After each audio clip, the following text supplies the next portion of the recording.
দীর্ঘদিন অপেক্ষার পরে আপনাদের প্রিয় নাটক নিজে চাকর নিজে মনিব নাটকের ৩ নম্বর পর্ব অলরেডি আপলোড হয়ে গেছে ঈগল ইসলামিক ইউটিউব চ্যানেলে।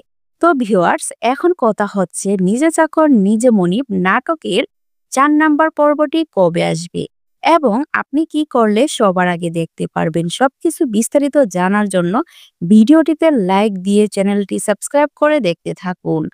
নিজে চাকর নিজেই মনিব নাটকের ৪ নম্বর পর্বে রোজার বিয়ে সেই ভাড়া করা ছেলে শান্তের সাথে হতে যাচ্ছে, নাকি শান্ত যে আগেই একটি বিয়ে করেছিল সেই বউ চৌধুরী বাড়িতে চলে আসবে।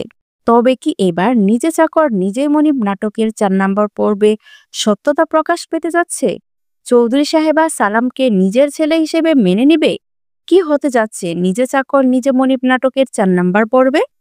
৪ নম্বর পর্বটি কবে আসবে? আপনি কি করলে তা সবার আগে দেখতে পারবেন? এখনই জানিয়ে দেব। হ্যালো ভিউয়ার্স, আসসালামু আলাইকুম। কেমন আছেন সবাই? আশা করছি সবাই ভালো আছেন। তো বন্ধুরা, ইতিমধ্যে নিজে চাকর নিজে মনিব নাটকের ৩ নম্বর পর্বটি চলে আসছে। আপনারা যদি এখনো না দেখে থাকেন তাহলে এখনই গিয়ে দেখে আসুন। আর আপনাদের সুবিধার্থে আমি অলরেডি আমার ভিডিও ডিসক্রিপশনে সেই চ্যানেলের লিংক দিয়ে দিয়েছি, সেখান থেকে গিয়ে দেখে আসবেন। আর যারা অলরেডি দেখেছেন তারা অবশ্যই কমেন্টে জানান ৩ নম্বর পর্বটি কেমন উপভোগ করেছেন। তো বন্ধুরা, আপনারা ৪ নম্বর পর্বে দেখতে পারবেন যে ভাড়া করা ছেলে শান্ত ধরা পড়ে যাবে, তাকে চৌধুরীর বাড়ি থেকে বের করে দেওয়া হবে। তবে এর আগেই ভাড়া করা সেই ছেলে শান্ত রোজার সর্বনাশ করতে চাইবে, কিন্তু রোজা এই বিষয়টি বুঝতে পারবে। তাই তো রোজা ছেলেটির গালে একটি থাপ্পড় লাগিয়ে দেবে। এদিকে মুখলেস চেয়ারম্যান আর রোজার বাবার প্ল্যান আবারও ব্যর্থ হয়ে যাবে।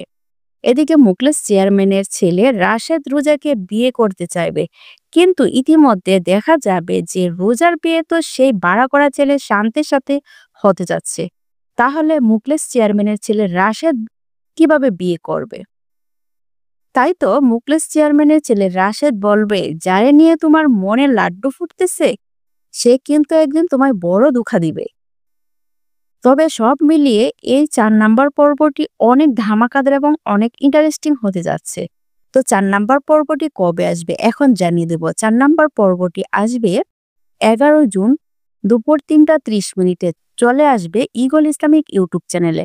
তো আপনারা যদি সবার আগে দেখতে চান তাহলে ঈগল ইসলামিক নাটক ইউটিউব চ্যানেলটিকে সাবস্ক্রাইব করে রাখতে হবে। আর সেটা না পারলে আমাদের চ্যানেলটি সাবস্ক্রাইব করে রাখুন, তাহলেও কিন্তু নাটকটি সবার আগে দেখতে পারবেন। ধন্যবাদ সবাইকে।